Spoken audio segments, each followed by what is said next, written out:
Eh bien, bonjour. Bonjour Morena. Bonjour Stéphane, bonjour Heu, à tous.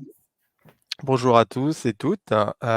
Bienvenue sur ce live, studio live du coup pour vous présenter, la formation et le titre animateur e-sport.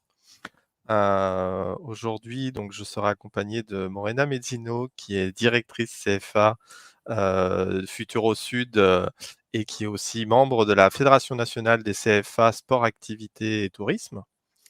Je suis, donc moi-même, représentant de Francisport, qui a porté, qui est la structure qui a, porté la création du titre avec la Fédération nationale des CFA, auprès de France Compétences pour en faire un titre connu, maintenant, au niveau RNCP, pour la formation. Donc avant tout, avant de commencer sur, la description, du titre et du contenu, Morena, si ça te va, je vais, présenter peut-être un petit peu le background de ce titre. Pourquoi effectivement, un titre, d'animateur e-sport? Tout d'abord, ben, simplement, la réalité.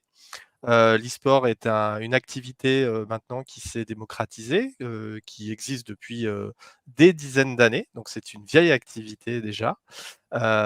Et dans ce cadre, le besoin s'est fait ressentir puisque depuis les années 2010, le secteur s'est professionnalisé et a montré, un engouement, assez important. Les chiffres le montrent puisque maintenant les pratiquants d'e-sport en France se comptent par millions et non plus par milliers. Alors quand on dit pratique d'e-sport, pour bien comprendre, c'est qu'à partir du moment où on joue à un jeu vidéo de manière compétitive sur un support électronique, on pratique de l'e-sport. Donc ça peut être très large, très rapidement. On est souvent confronté à un affrontement, via, un téléphone mobile, via une console de jeu, un PC et très rapidement on pratique, cette activité. Et dans cette professionnalisation du secteur, tout s'est fait par le haut, et donc par les éditeurs de jeux qui ont voulu, professionnaliser cette activité, liée à leur propre titre. Et donc la pratique s'est vue professionnalisée sur des métiers assez particuliers, comme les métiers de joueurs, qui était le premier métier évidemment qui est né dans l'e-sport, d'entraîneur, de coach e-sportif, de manager, qui sont des métiers très proches du monde du sport. Et cette démocratisation, de l'e-sport a fait qu'en fait, toute la professionnalisation du secteur s'est faite sur ces métiers très experts et la base de cette pyramide, comme elle existe dans le sport ne s'est pas vraiment construite. C'est-à-dire que les joueurs, professionnels viennent du monde amateur sans aucune, formation, sans aucune, je dirais sans aucun encadrement ni accompagnement, pour accéder à ce format et qui avaient tout à faire sur ce sujet. Et donc, pour vous présenter, nos structures, peut-être que je laisserai quand même Morena présenter la fédération nationale. Faisant partie de Francisport, moi qui étais, directeur d'une équipe professionnelle à l'époque, au sein de l'association Francisport, nous avons fait le constat, qu'il y avait un besoin de venir travailler sur cette base de la pyramide. Donc Francisport, qui est une association des représentants, du secteur, de la filière e-sportive, a réuni plusieurs acteurs pour monter cette association et identifier certains sujets importants à développer dans le secteur de l'e-sport. Et un des principaux pardon, sujets a été cette chaîne de formation. Quel est le premier métier? Voilà, on s'est posé la question, quel est le premier métier, qu'il est nécessaire de développer dans notre secteur pour l'améliorer, pour le structurer, pour commencer à poser, des briques.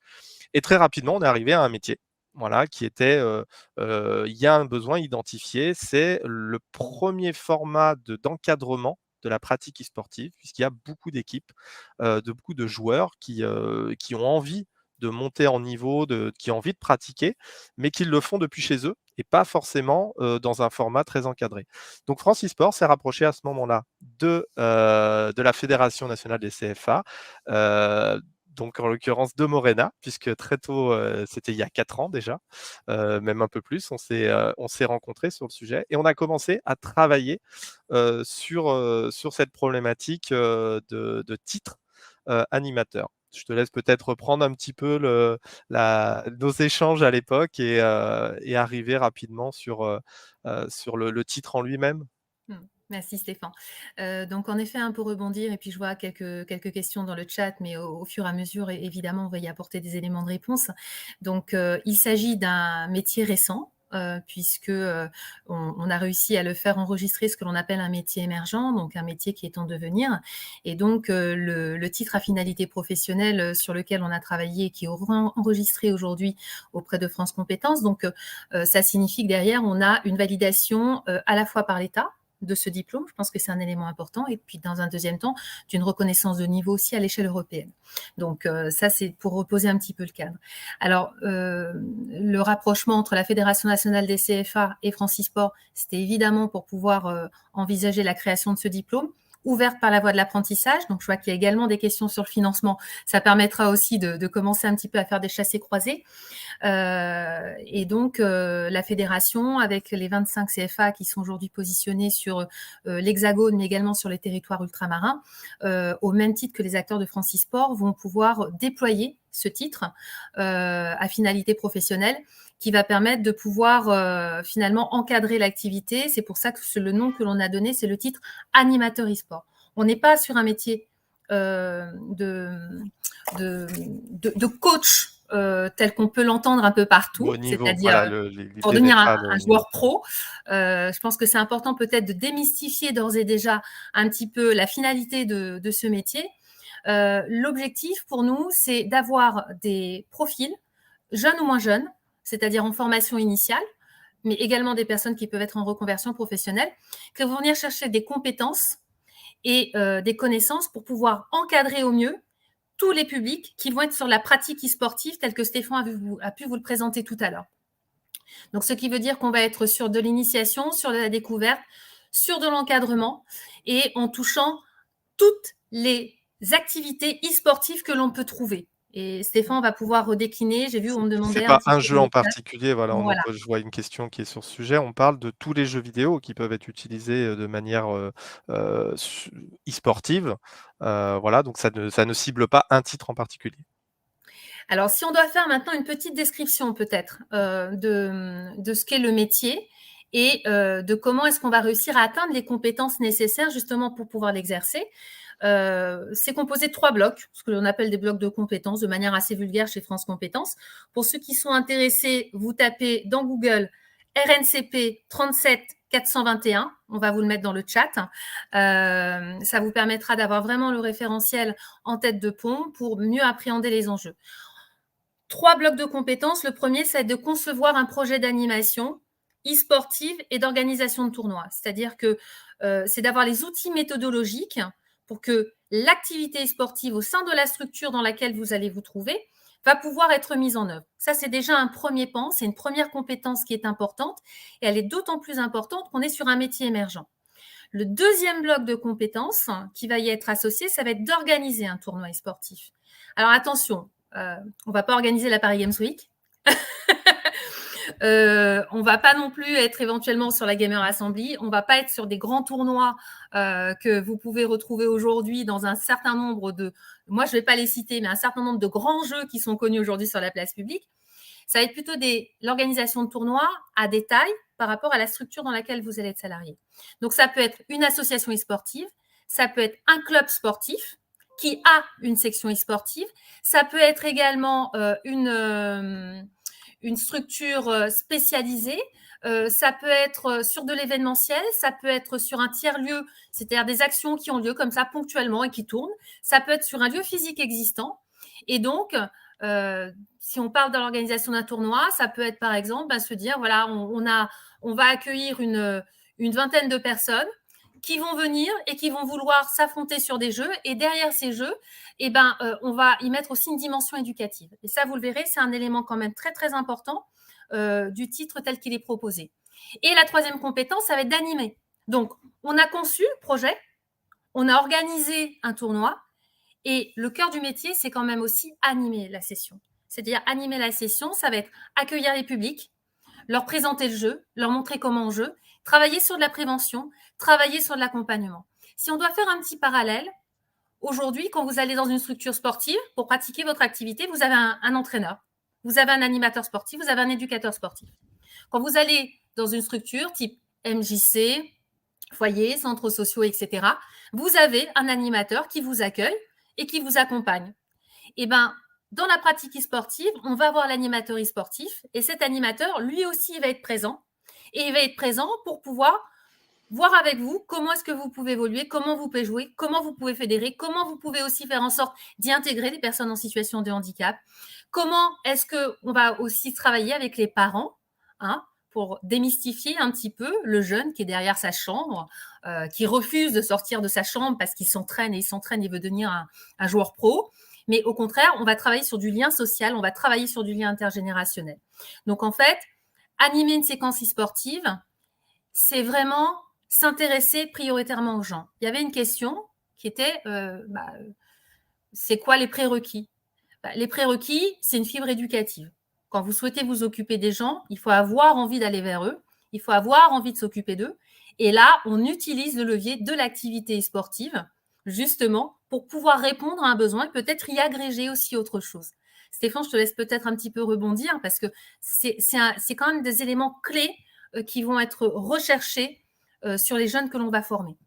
Voilà, Voilà. et comme le soulignait Morena et la question était posée, il y a bien une différence entre le coach e-sport et l'animateur e-sport. Le coach e-sport, moi pour en avoir embauché dans mes équipes professionnelles, il recherche, il a vraiment un sujet de performance. Il est déjà en train de travailler avec des joueurs qualifiés, des joueurs qui connaissent et qui maîtrisent le jeu, l'outil, et il va se spécialiser, le coach, sur un titre. Là, on est sur un animateur qui va être multiplateforme et multititre, qui va être capable du coup de naviguer selon le contenu, qui va être capable de monter son propre projet, mélanger même des titres entre eux parce que peut-être il va avoir envie de développer un, un projet autour de compétences spécifiques qu'on va venir alimenter ou détecter par le jeu vidéo et monter son propre projet. Donc l'idée c'est de créer un couteau suisse en gros d'un animateur qui aurait comme support le jeu vidéo et non pas une autre activité comme ça existe déjà. Ce métier, on nous demande depuis quand il existe. C'est un métier émergent, spécifiquement. C'est un métier qui vient de se créer, alors qui avait des balbutiements déjà, puisqu'on avait déjà des composantes d'animateurs qui voulaient mettre du jeu vidéo dans leur contenu. Ce n'est pas une nouveauté, on ne l'a pas inventé. Des animateurs qui utilisent le jeu vidéo, que ce soit dans les MJC ou même dans des centres de loisirs, ça existe déjà. Mais pour autant, en le structurer et en faire un diplôme avec des contenus bien spécifiques, pédagogiques spécifiques, ça, c'est une nouveauté. Et c'est un peu une sorte de, je dirais, de point zéro sur lequel on a voulu positionner ce titre qui permet d'armer en fait ces animateurs qui ont envie de se spécialiser sur cette discipline spécifique. À la question aussi comment l'e-sport est financé, alors je ne sais pas si la question n'est pas un peu large ou si on parle comment la formation est-elle financée. On parle d'un diplôme donc RNCP qui est ouvert à l'apprentissage, comme le disait Morena, et donc qui est ouvert au financement par un OPCO. À partir du moment où vous avez votre CFA qui va vous apprendre à votre titre, qui va vous apprendre, vous donner les cours, vous enseigner les contenus. Vous avez en parallèle l'apprentissage et vous êtes intégré dans une structure qui va déjà, elle, vous professionnaliser. Et donc, par ce biais-là, on est dans le format d'apprentissage où vous êtes à la fois rémunéré pendant votre activité et en même temps, vous avez un financement de votre formation qui est faite, qui est pris en charge par l'OPCO. Voilà, donc si par contre la question c'était comment l'e-sport est-elle financé, je pense que là, on n'aura pas le temps de rentrer sur le sujet. C'est un sujet beaucoup plus large, mais c'était important de vous faire ce point-là. Donc combien coûte la formation? La formation, elle tout va dépendre du contenu qu'on va avoir dans la formation, mais comme elle va être financée par votre formule d'apprentissage, le jeune qui va s'inscrire dans ce cycle de formation n'aura pas à payer pour sa formation, puisque lui va être sous format d'apprentissage. Donc c'était très important pour nous aussi d'avoir ce type de diplôme et ne pas créer des écoles ou des formats où on vient vous apprendre un métier sans vous assurer qu'il y ait une professionnalisation derrière. L'apprentissage vous oriente déjà vers votre embaucheur. Donc c'est un vrai point important pour nous, qui va démontrer que ce métier émergent est un métier qui va être de plus en plus en demande dans notre secteur. Il y a une question de Kevin justement, est-ce qu'on accompagne finalement l'étudiant dans sa recherche, de contrat d'apprentissage? Aujourd'hui en effet, lorsque vous rapprochez d'un CFA, ça fait partie de ses missions. Chaque centre de formation en apprentissage doit répondre à un cadre juridique, qui est le code du travail et plus particulièrement à 14 missions, dont en effet la recherche et une structure d'alternance. La formation, elle est bien totalement gratuite quand on est sous contrat d'apprentissage. Ça, c'est vraiment quelque chose que vous devez garder en tête. Autre élément d'information, vous pouvez vous rentrer en formation sous statut d'apprenti en recherche d'employeur et vous avez aussi un délai de 3 mois pour pouvoir trouver une structure d'alternance. Alors attention, ce délai, évidemment, il faut essayer de le réduire au maximum parce que la période de mise en situation d'apprentissage chez votre employeur, elle va être un élément clé de la réussite, de l'acquisition des compétences aussi qu'on va vous demander. Parce que le principe de l'alternance, c'est vraiment de se dire, on apprend des choses en centre de formation, mais on les met en application aussi dans sa structure. Et lorsque on les met en application dans sa structure, on est accompagné aussi par un maître d'apprentissage qui va être à vos côtés. Donc, ce qui veut dire que vous vous retrouvez avec une double tutelle d'accompagnement, une qui vient plutôt du centre de formation, du CFA, lorsque vous êtes en centre, et une avec le maître d'apprentissage lorsque vous allez être dans votre structure d'alternance. Donc ça, ce sont des éléments qui sont très importants. Donc, formation gratuite et rémunérée. Ensuite, en ce qui concerne la typologie de l'employeur, c'est un métier émergent. Nous, ce que l'on avait identifié à travers les recherches qui ont été faites par Stéphane, par moi, aussi par Nicolas Beson, qui était très présent dans la construction de ce projet. Donc, il y a des collectivités territoriales, il y a les structures sportives, ça peut être des structures qui relèvent aussi de l'éducation populaire, des médiathèques, des ludothèques, des MJC. Ça peut être des structures privées, très ancrées dans le monde de l'e-sport, c'est-à-dire qui existent déjà actuellement et qui potentiellement souhaitent en effet rentrer dans une phase de professionnalisation par rapport au public qu'ils accueillent. Ça peut être aussi d'autres structures associatives, elles spécialisées dans le monde de l'e-sport. Ça peut être potentiellement aussi des structures privées qui, elles, vont vraiment aller travailler plutôt dans une logique un petit peu plus commerciale, mais sur lesquelles elles vont souhaiter aussi mettre de l'animation. Ça peut être également des clubs de vacances qui vont avoir à un moment une activité e-sportive qui vont proposer de manière à pouvoir avoir un avantage concurrentiel pour pouvoir faire venir des pratiquants. Aujourd'hui, les parents payent le séjour de vacances, mais c'est aussi souvent les enfants qui orientent. Donc, maman, je veux un parc aquatique. Maman, regarde, là, on peut faire de l'e-sport, donc je veux qu'on aille là-bas en vacances. Donc, voilà. Donc, en fait, le potentiel, il est relativement large. Mais la mise en situation pédagogique reste un élément clé. C'est-à-dire qu'on n'est pas du tout sur des enseignements purement théoriques. Ça, je pense que c'est quelque chose qu'il faut vraiment bien intégrer. On sort un peu du système qui est dit classique. On apprend en centre de formation, à la fois sur des mises en situation pratiques, sur des mises en situation pédagogiques, sur des enseignements théoriques, parce qu'il faut de la théorie, on ne peut pas passer à côté, mais derrière, surtout, on met en application, on teste, on expérimente, on apprend, on progresse. Et ça, c'est vraiment une méthode qui est très, très, très différente peut-être de ce que vous pouvez avoir sur un système de formation classique. Tous les systèmes ont leurs avantages et leurs inconvénients. Le gros avantage de la poursuite en contrat d'apprentissage, c'est vraiment cette expérimentation. Et là, pour le coup, vous avez vraiment de vraies opportunités de ressortir à la fin de votre parcours de formation avec des connaissances, des compétences, un diplôme et une expérience professionnelle que vous pouvez faire valoir sur le marché professionnel, sur le marché de l'emploi. Voilà et je vais compléter aussi sur les différentes questions qu'on peut avoir. La question sur combien, quel est le salaire d'un animateur e-sport? Alors on est sur un diplôme de niveau 4. Donc diplôme de niveau 4, c'est niveau bac. L'idée, elle n'est pas, c'est pas ce type de métier où vous allez faire 5 ans d'études, pour aller avoir de gros salaires évidemment. C'est pas ce on recherche. Ce sont des métiers de l'animation. Donc souvent ce sont des métiers, on dit soit de passage pour certains ou de complément pour d'autres, soit des métiers de passion. C'est-à-dire qu'on est sur un métier de gens passionnés, non pas seulement par le jeu vidéo, mais aussi par le métier d'animation, puisque c'est un métier très social, où on vient transmettre des choses, on vient encadrer des jeunes.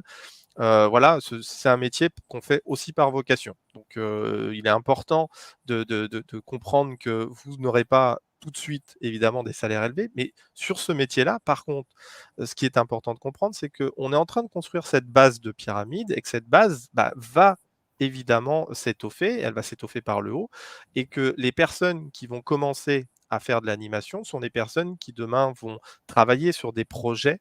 Et si ils connaissent bien leur secteur, ils vont pouvoir se muscler sur d'autres diplômes, tout en même temps garder cette spécificité, cette expertise qu'ils auront sur le secteur de l'animation e-sportive. Et ça, dans le temps, ça peut évidemment être un sujet qui va vous permettre de vous différencier de d'autres personnes dans le secteur professionnel, d'avoir un diplôme qui est un peu différent, vous amène aussi des idées différentes, une façon de penser différente, et souvent, ça vous met en marge dans le profilage de certaines structures qui va apprécier le fait que vous ayez cet aspect-là dans votre formation. Donc le prenez pas comme une fin en termes de salaire, mais plutôt comme un moyen de vous ouvrir à autre chose, de vous ouvrir à un autre univers. On parlait des différents embaucheurs. Morena vous expliquait qu'on avait plusieurs potentiels pour trouver des stages et du coup des employeurs. Pensez que des entreprises même vont commencer à se poser la question d'animer en interne leurs propres employés, que de grosses entreprises vont sûrement regarder certains de ces CV avec des gens qui seront en position de pouvoir l'idée des projets internes, voire inter-entreprises, directement grâce à ces compétences-là. Parce que on vient allier le jeu vidéo avec des compétences professionnelles, ce qui est très important parce que ça vient sortir le jeu vidéo de cet aspect purement ludique, purement, je dirais, loisir. On vient amener un côté sérieux dans la façon dont on approche le jeu vidéo. Et du coup, vous allez pouvoir amener des compétences de ce qu'on appelle la gamification de beaucoup de choses. C'est-à-dire que dans n'importe quel secteur professionnel, le fait d'avoir cette formation va vous amener une façon de réfléchir pour pouvoir gamifier les contenus. Et donc, comment apprendre une notion qui n'a rien à voir avec le jeu vidéo grâce au jeu vidéo. Vous serez capable d'aller vers ces sujets-là. C'est tout ce qu'on souhaite, en tout cas, pour les animateurs e-sport. Donc voilà un petit peu pour cette présentation, je dirais, sur qui sont les employeurs. Les compétences entendues, puisque on avait parlé de compétences spécifiques, je voyais il y avait une question sur ce métier. Alors moi, venant du secteur, la première compétence, c'est une évidence, c'est une passion. Si vous n'aimez pas le jeu vidéo, c'est difficile de venir faire de l'animation du jeu vidéo parce qu'on vient transmettre une passion quand on fait de l'animation. Donc c'est la première compétence, c'est cette passion que vous allez avoir pour le contenu. Ça va vous amener naturellement à progresser, à apprendre plus vite parce que vous allez être enfin dans peut-être un secteur qui vous attire. Donc servez-vous de cette passion si vous l'avez. C'est important. Et les compétences dont on peut avoir besoin, elles sont très humaines. Il faut être réaliste, ça va être des compétences de contact. Donc, on va avoir besoin que vous ayez des. Alors, on parle souvent de soft skills, mais en tout cas, voilà, sur certains soft skills, les capacités de communication, d'écoute, d'empathie vont être très importantes pour ce type de métier. Et c'est pas forcément des compétences purement studieuses qui vont être demandées, mais plutôt des compétences très humaines sur lesquelles on va travailler. Accompagnez-vous l'étudiant dans sa recherche d'apprentissage? Donc ça, on l'a répondu. Existe-t-il d'autres formations? Alors oui, il peut exister plein de formations sur le jeu vidéo, dans le secteur, dans la filière du jeu vidéo, il y en a plein. Mais il n'y a qu'une seule formation reconnue RNCP, ouverte à l'apprentissage, sur l'animation e-sportive et sur l'encadrement e-sportif. C'est celle-là. Il n'y en a pas d'autres. Il n'y en a qu'une qui a été reconnue par l'État. Toutes les autres sont des formations que vous devrez payer, que vous devrez financer, que vous ne pourrez pas déclencher par le système d'apprentissage, parce que celle-ci est vraiment reconnue par l'État. Donc on a fait un travail spécifique pour pouvoir déclarer correctement cette formation et faire en sorte qu'elle soit reconnue. C'est aussi des contraintes pour s'assurer que le contenu pédagogique qui est inclus dans cette formation est un contenu attendu par la filière du jeu vidéo.